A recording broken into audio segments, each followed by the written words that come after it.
Funnily enough, I don't actually have that much to say about the behind the scenes for once. Usually I talk for 10 minutes at the beginning of these, here's all the behind the scenes, but this one apparently actually came forward and came together pretty straightforwardly, and that makes sense from a production standpoint.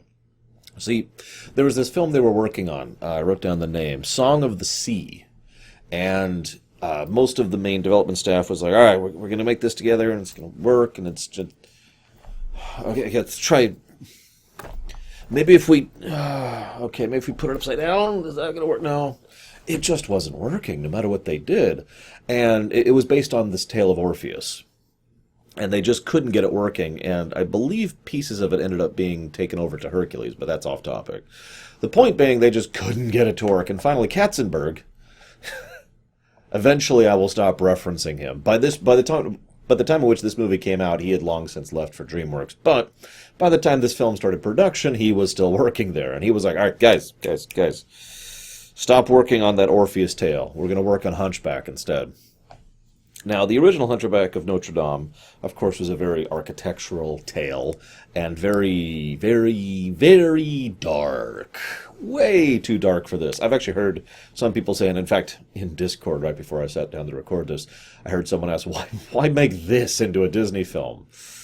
Well, the truth is, it was actually all about Quasimodo. They were mainly focusing on him and his relevance or presence, I guess, when it comes to fairy tale culture. There are plenty of fairy tale allegories and analogies to Quasimodo, and he's shown up here and there as a direct consequence thereof. So they're like, okay, we'll do a Quasimodo tale. That sells itself, right? He's ugly, but he's a nice person. Boom. There you go. But then they're like, well, hang on, that doesn't work. We can't do that. No, we're just going to do it. Okay, fine. Where are we going to set this at? Well, here's an idea. Rather than having this set in a large-scale area with lots of different areas, why don't we really zoom in the camera in this one? What do you mean? Well, let's set it around Notre Dame. Okay, that's logical. And if you pay attention to this film, they don't leave the immediate premises of Notre Dame hardly at all. In fact, they only do so, I believe, twice. Once when they go out to the outskirts to burn innocent villagers to the death, and once when they go to the Court of Fools, and that's it. Everything else is set right in the immediate vicinity of Notre Dame, which makes sense. Again, it's the Hunchback of Notre Dame. But it also makes sense because, remember, they had already been working on another film for some time when they had to shift over to this one. So this one had a bit of a shrinked production schedule. Now that's okay, because for once it seemed to be properly managed. Not by Katzenberg. By the time this film actually really got going, he was gone. But by the team that was left, they're like, yeah, okay. I will point out the team that worked on this is the same team that worked on Beauty and the Beast. And they already kind of had a general feel for how they wanted to do things, knew each other, and worked well together.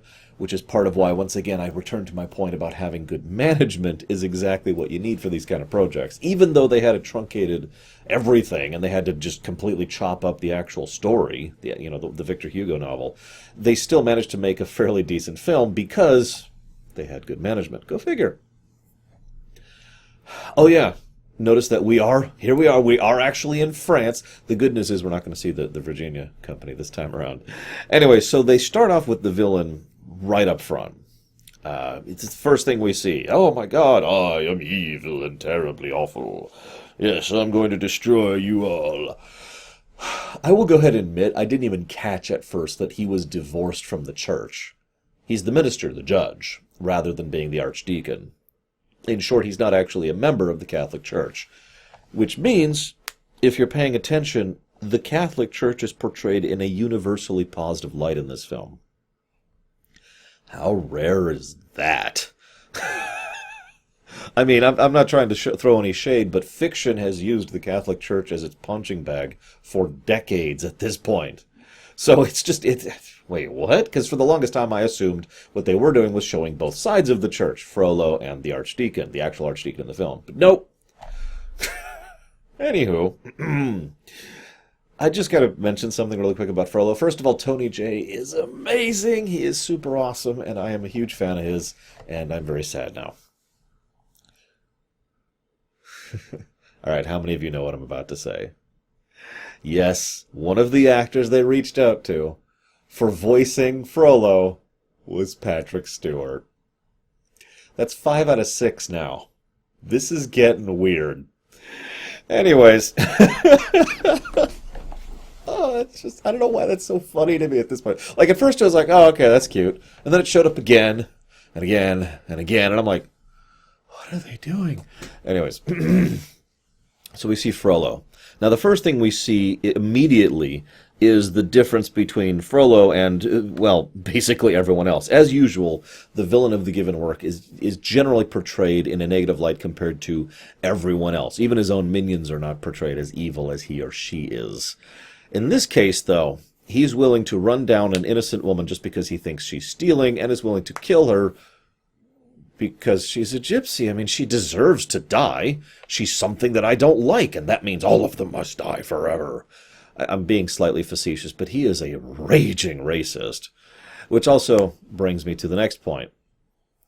See, the film establishes Frollo very effectively right off the bat. He goes to drown a baby. Just toss it in the well. All joking aside, what kind of human being does it take that that's your first thought is, I need to drown this baby? That is amazingly messed up, and that's part of a point I'm going to be constructing as we go through this rumination. The next thing we find out is an interesting thing. See, he appears to be religious. He is a follower of the Catholic faith, despite being a horrifically evil person. Insert your own joke here. They're all good. But the point is, you'll notice that he in no way actually believes the faith. You caught that, right? In short, he is only... God, it's going to be really hard not to talk about religion in this film. So if I step on toes, that's why. And I mean, what do you want from me? It's Hunchback of Notre Dame. This is also not only the first, but also basically the only film to really tackle a real-life religion to this extent. Anyways, let me put it to you this way. Some people do good because it's the right thing to do. Some people do good because they want to. Some people do good because they are afraid of the consequences. And that last one, well, that's Frollo, except he doesn't do good. It would be actually more accurate to say he doesn't do bad. In fact, if I was to phrase this whole thing again, I would say some people don't do bad because it's wrong. Some people don't do bad because they don't want to, and then some people don't do bad because they're afraid of the consequences of doing bad. Now, we can understand in human society why this is a thing, but when it comes to a fictional universe especially, this helps to distinguish Frollo from everyone else, because the only reason that he doesn't decide to drown a baby after murdering a woman is because he is afraid of the consequences in the hereafter. Yeah. So this, of course, leads to Quasimodo. Next thing we see. And hey, look, a Disney protagonist who secretly longs for freedom. Although calling Frollo a father figure is just... But Quasimodo's kindness is established right off the bat, as well as his desire for freedom. And then we see the Gargoyles. Now, I'm going to go and admit something that's probably going to make me not very popular here. I don't actually like the Gargoyles all that much in this film. In fact, I literally only have one note in all these notes, which is about a page and a half, of anything to say about the Gargoyles. And I'll get more into that later, because it actually comes up during the final battle. So for now, all I have to say is Jason Alexander's cool. Moving on. So Frollo comes in, and I wrote down a couple of his lines. You exist at my behest. You owe me everything. I am your only friend. You know, I actually wonder how much he believes his own bullcrap. No, I'm serious. As later parts of the film show, he obviously doesn't really believe in anything. There's no actual faith there. Instead, it's just a very messed up, deranged individual. So I'm kind of curious if he knows how much he is lying through his teeth to him, or if he legitimately thinks that everything else out there is wicked and awful and horrible and must be purged. Because it wouldn't surprise me all that much if he only was this way, specifically not only as a way to vent his particular racism, but also because of the fact that he doesn't, it's a good way to hold on to power. Aim the crowd at a direction, right? It's a pretty common technique. This also leads to the 16-minute, 36-second mark. This is when Phoebus and Esmeralda, the actual love interests in this film show up. Now, I want to talk about that, but not right now. What I want to talk about more is that Frollo used his influence and power to pull the captain, who was very well venerated and one of the best captains in the military of France, apparently, at this point in history. This is Paris, obviously.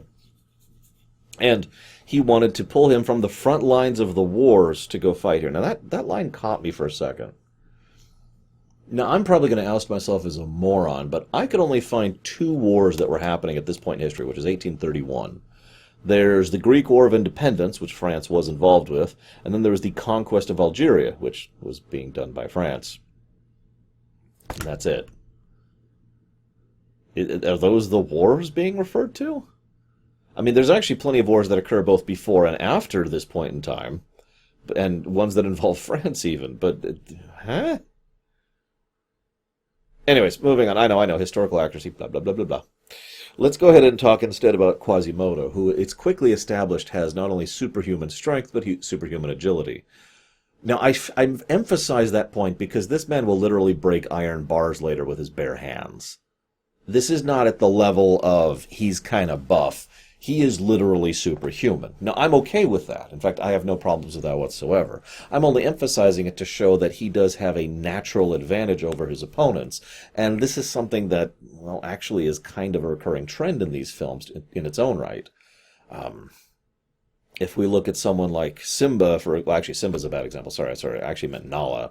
So let's ignore Nala for a second. Aladdin is probably a good example. He was designed to be very buff, athletic, and very agile, specifically so he could, maneuver his way in circles around any opponent. John Smith and Pocahontas both were also designed to be basically superior specimens and able to do things no one else was able to do. We'll see this in the future with Mulan herself, although most of that's because of self-determination. Hercules is an obvious example. You get the general gist of this. It's not a universal trope, but you can see how relatively common it is for the protagonist to literally have some kind of superhuman capacity of one form or another. This is probably just the most overt I've seen thus far, which is funny because the next film is Hercules. Anyways, so they establish his strength, they establish his agility, and then he goes down into the crowd of fools. Now, multiple scenes in this film showcase a large crowd. Now, I want to give special praise to this from a purely technical and mechanical perspective. I know I said I wasn't going to say a lot about the making of, but you remember that CGI program that they spent 3 years making for Lion King?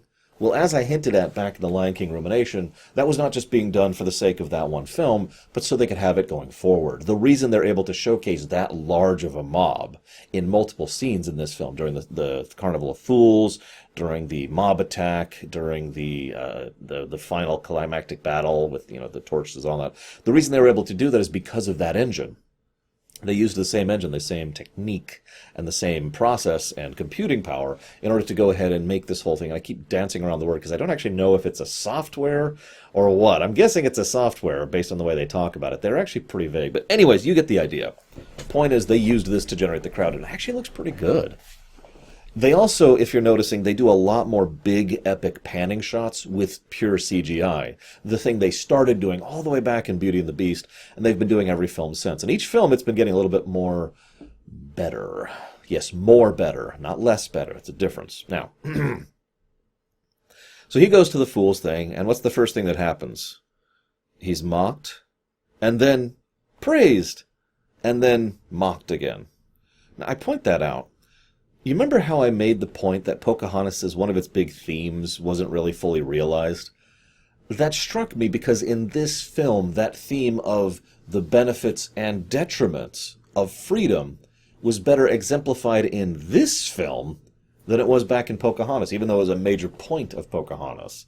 Here it's arguably the major theme, the theme of the difference between the very nice prison versus the freedom to do and be who and what you are. And this scene with the fools, this shows it so clearly. The same people who are willing to laugh and dance with him are the same people who are willing to attack him. In fact, in both cases, it's mob mentality. Which is a very dangerous thing, but mob mentality is basically going with the crowd, to put it as simply as possible. You'll notice as soon as people started being kind to him, prompted by Esmeralda in particular, they were like, yeah, okay. And people were kind to him. Then the guards, who are cruel, and of course the bad guys along with Frollo, they started throwing at vegetables and stuff. So the crowd started being cruel. Yeah. Anywho. This, of course, then leads to a rather strong contrast between the citizens and the soldiers, and this whole thing happens. There's this nice diatribe that happens back and forth where Esmeralda and Phoebus are talking, and God, I hate his name, by the way. Can I just say Kevin Kline? Kevin Kline has a scene with Demi Moore. And she says, "Oh, you're not like the other soldiers." And his first response is, "Oh, thank you." I find myself wondering how corrupt the local guards have become underneath Frollo. Because you gotta imagine he's the kind of guy who would only promote people who either believe in his zealotry or follow his commands without question. I mean, you'll notice that one of the earlier scenes, they established the fact that he just has people whipped in the background. And the mere fact that they establish that, they don't show it, they don't even make it heard, other than the crack of the whip. But whipping someone, I mean, think about how actually horrifying and deadly and terrifying that really is, as I've talked about many times, including in my Witcher 3 videos. That's not a small thing. For that, the mere fact that that's in a Disney film at all is actually kind of impressive. This has been argued to be one of the darkest Disney films ever. In fact, this was one of the only Disney films at this era to actually get a PG rating, which I know doesn't sound like much nowadays, but that was pretty significant at the time. The only other one was Cauldron, I believe, Black Cauldron. Anywho, so then she has a nice song, God Help the Outcasts. I mentioned, of course, the religious aspect of things, but it's hard to avoid this one. As I said, the church itself is portrayed as positive, not the people. Because what we hear is that they pray for, it was glory, wealth, and I think prestige? No, that's not right. I forget the third thing. But they pray for glory and wealth. Please give me money, God. Whereas Esmeralda prays, please take care of the people who have it worse than me. Just point it out. Because the next thing that happens is he's down trying to see what's going on. Quasimodo, as that is. And the other people see him and are like, "Hey, get out of here, freak. You're so weird because you're slightly different than me. Frickin' mutants. Oh, we need some kind of bill to register them, then we know where they are." And I'm sorry, getting off topic. I'm sorry, I can't help but think of this as like an X-Men thing. How can I not? Look at him. He literally acts like a low-tier X-Men. Anyways. This leads to her reaching out to him and the two connecting, which makes sense. She is nice to him and is actually kind to him, and this then leads him to crushing on her. For once, I'm not going to complain about the romantic aspect there, because, well, that's not the point. For once in a Disney film, there's oh my God, she's so pretty, and oh my gosh, we're so close, and it really is just a crush. It's exactly what it's portrayed as, the initial levels of romance, the very first bare-bones beginnings of that. I sadly cannot say the same about Phoebus, but anyways, moving on. This leads to, I'm going to go and admit this, my favorite song in this film, Hellfire. If you haven't listened to it lately, or if you don't watch these with me, can I suggest you take a moment and pause and go watch it? It's a good song, but I do mean watch it, to see it, because let's just say that they had to do several censorship passes over it. I'm not even kidding. So, gosh, where to start? The Hellfire song is a really, really messed up insight into how bad Frollo is. Remember, the first scene we saw had him murder a woman for no real reason, and then try to murder an innocent baby. So we already know Frollo's a bad guy, but this takes it another layer of insidious. He is self-loathing, and he refuses to accept that the flaw, that the sin is his. It has to be hers. I mean, obviously she's so damn sexy. Yes, sexy. He is actually, this is, I think, the only villain so possessed with lust, of all things. Not pride, or arrogance, or avarice, which is a common one. No, this is pure lust. He wants to bone her. And the film doesn't shy away from that, which is astonishing. Again, Disney film. Yes, I know Lion King was originally going to have something like this, and they walked away from it. And yes, I know the recent Lion King thing added it back in. The point being, I'm just looking at this like, whoa, dude. Because the really messed up part is he lays the blame, all of his blame that intellectually he knows is on him, on her. He's pious. He is proud of how much of a loyal follower of God that he is. And it's people like that that give churches a bad name. No, really, think about it. You could say all you want about churches and their role in human history, but the reason nowadays it is so commonplace to think of a church as corrupt or evil is because of real-life history of people like Judge Frollo. I must destroy her because she's so hot. I mean, yeah, flames. Oh my God.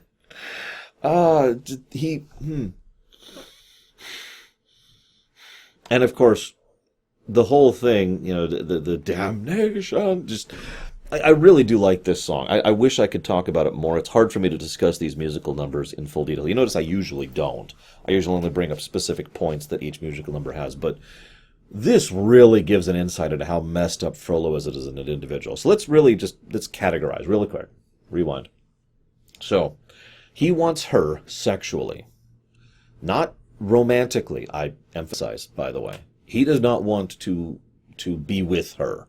He does not want a companion or an equal. He wants an object that he can enjoy.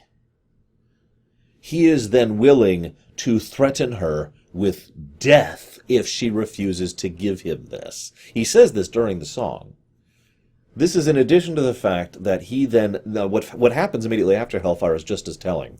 He goes around and starts playing hardball and capturing the gypsies. Now, why is that relevant? He hasn't been playing hardball before.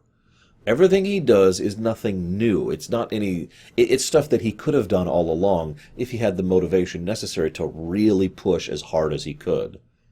In short, his general racism, control, whatever his motives were, weren't sufficient for him to go 100%. Wanting her? That is what motivates him to go 100%. Yeah. So he runs around and captures many people who refuse to, sell her out. And he also is like, he's willing to murder, let's call it what it is, innocent lives just to make a point. People that are not gypsies, it's worth noting, just people who apparently have sheltered gypsies. I mean, that just makes sense, right? They're just as bad as the original people. Therefore, they should all burn. And he orders... This is when Phoebus officially switches sides, by the way. He's already been leaning that way the entire film, ever since the whipping scene I referenced earlier. But yeah, this is when Phoebus officially refuses to switch sides. Now, what's interesting about this, and I may be reading too much into this, but you know me, is that Phoebus's attempt to rebel is completely impotent. Like, all he got done, all he accomplished was getting himself killed. If Esmeralda hadn't intervened, he would have died right there on the spot. Boom, the end. Goodbye. He does have a good witty one-liner on the way out. Consider it my highest honor. I love Kevin Kline, by the way. I love Kevin Kline. Anyways, sorry, moving on. I love his acting. He's just, Fish Called Wanda. Anyways, so, he's just like, okay.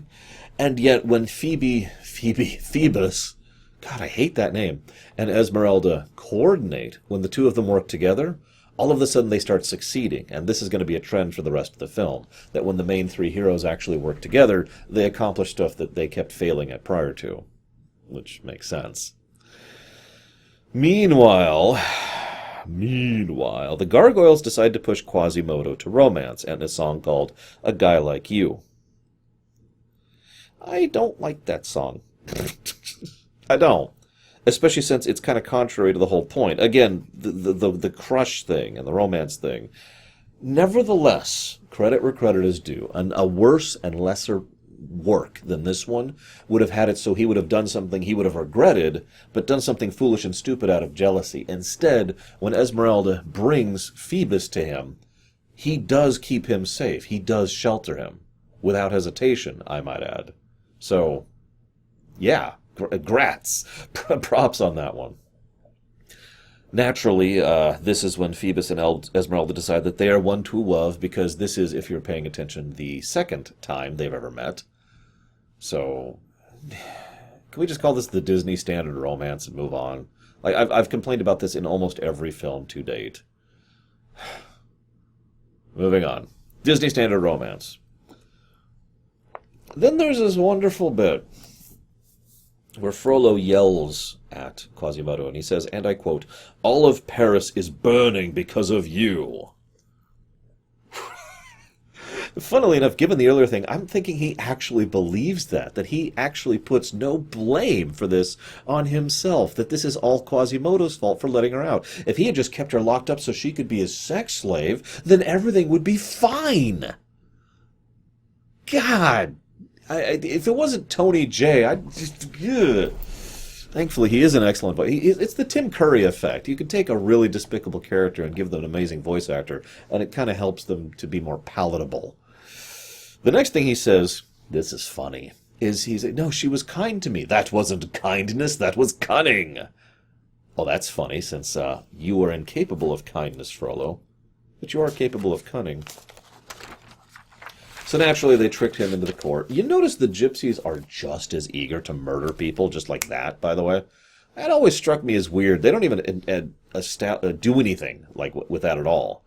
The most that does is shows that the other side is not as innocent as they otherwise could be perceived at, that everyone is to blame, which actually, if you're paying attention, is thematically significant. Remember, these same gypsies and normal people were also willing to, torture and be cruel to Quasimodo just because other people started doing it. Mob mentality. Fun, isn't it? So, this then leads to Frollo being willing to burn her at the stake, which is a pretty horrible death as far as deaths go. But wait. Right at the last minute, he publicly, in full view of everyone, says, "If you choose me, lots and lots of sex will happen. Or you could burn to death." Yeah, her spitting on him made me just go a little... Just because, God, it's okay. He really gets what's coming to him. So this then leads to the big final battle. We see the strength and dex... I literally have it written down, STR and DEX. The strength and dexterity of Quasimodo comes into play as he really helps in the final battle.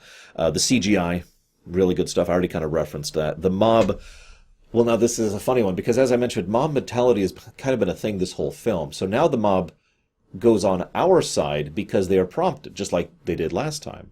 Remember, mob mentality isn't evil. It's actually neutral. Mob mentality is going with the mob. So Phoebus is like, ah, and riles the mob up. And so now we have an army on our side. That's cute. Then there's the Gargoyles. Now, this is the first and last time I'll talk about the Gargoyles. They actually assist in the defense of Notre Dame. If it wasn't for this, I would say with total certainty that the Gargoyles are just a figment of Quasimodo's imagination. That they are a invisible friend, or an imaginary friend kind of a situation that he has constructed over years and years of solitude and loneliness, because that makes perfect sense.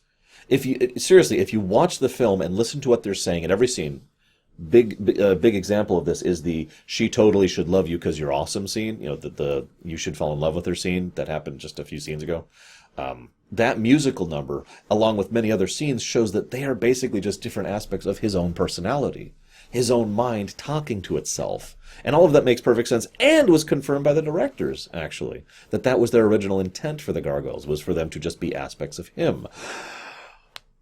Except for the fact that they're actually running around helping in the defense of Notre Dame.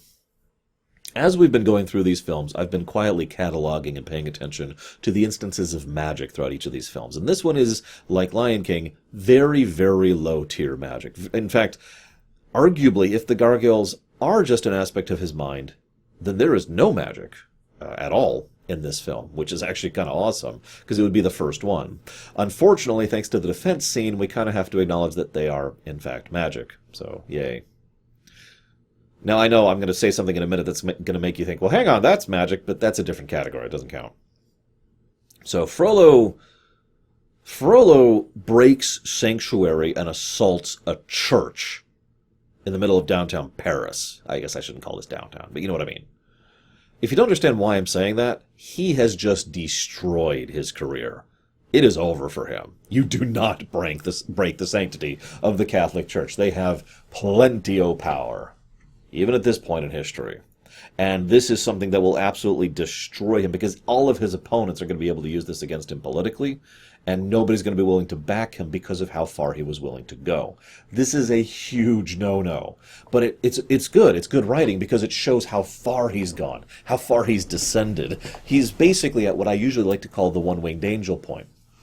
And for those of you who are not familiar with my usage of that terminology, the one-winged angel isn't, I'm going to become super monstrously powerful. The one-winged angel is when you've already lost, basically, and you don't care anymore. All you care about is getting your revenge, or destroying the world, or destroying the heroes, or whatever, and that's the one-winged angel moment. When you basically are ruining or destroying yourself and or your plans just because screw you. And this is why this is Frollo's one-winged angel moment. So he's just, fine, I don't care. I'm going to get up there, and I'm going to kill them, and they're going to be gone. And he gets up there, and there's this big battle, and Frollo's, using his mutant abilities. And there is this wonderful scene where Frollo gets up on one of the gargoyle things and says, and he shall smite the wicked and plunge them into the fiery pit. And the moment he finishes saying that, it cracks, and he falls into the fiery pit. That makes me smile every time I see that. As a quick aside, you could take a lot of different implications from this. You notice the gargoyle statue comes alive for just a second right at the end there. You could assume that this is the magic that keeps the gargoyles alive doing this. You could assume that it's his own hallucinations. I'm going to say something weird. I like to think that it's God. I like to think that God's like, all right, dude, enough. Poke. Ah! And that's the end of that. I know that doesn't fit. And I know that doesn't really go in line with the rest of the film or the presentation of God in general within the Catholic religion. But it's just something about that amuses me. Of course, the final interpretation is the most obvious one, that Frollo does it to himself. That Frollo effectively kills himself. And the fact that he's the one who says, and he shall smite the wicked and plunge them into the fiery pit, kind of helps to lend credence to that. So he falls and dies. Quasimodo, who has, of course, gotten over his crush, helps Phoebus and Esmeralda. I mean, it's so obvious they should be together. They've known each other for so long and had such a long and developed Disney relationship. But what I like is right at the end that she goes ahead and is like, okay, no, you need to come out too. You need to come out too. And offers for him to leave to have all of the good and the bad that freedom brings. I will admit I don't have many strong memories of this film prior to this rewatching, mostly because I didn't actually see it in the theaters. By basically total coincidence, I didn't see Pocahontas or Hunchback of Notre Dame in theaters. It wasn't deliberate. It was just a coincidence. But so I didn't see it until it came out on VHS, and then after that, the next time I saw it was in Kingdom Hearts Dream Drop Distance. It's really hard to avoid Kingdom Hearts thoughts as I'm going through this franchise, by the way. Anyways, so I didn't have much going, but I was actually impressed and surprised by how good this was. And I have to admit, Frollo might actually be the most evil villain I've seen in the Disney Renaissance so far. Like, holy hell! I mean, we've seen some messed up stuff, but I think the only other villain who has come to as bad as Frollo in terms of just sheer wicked evilness is Ursula. And that's only because of the whole predatory using living beings as components thing. And that's an understated thing. Here, Frollo is being nice and overt about what he is. Either way, enjoyable movie. I hope you've enjoyed my thoughts. I'll see you next time.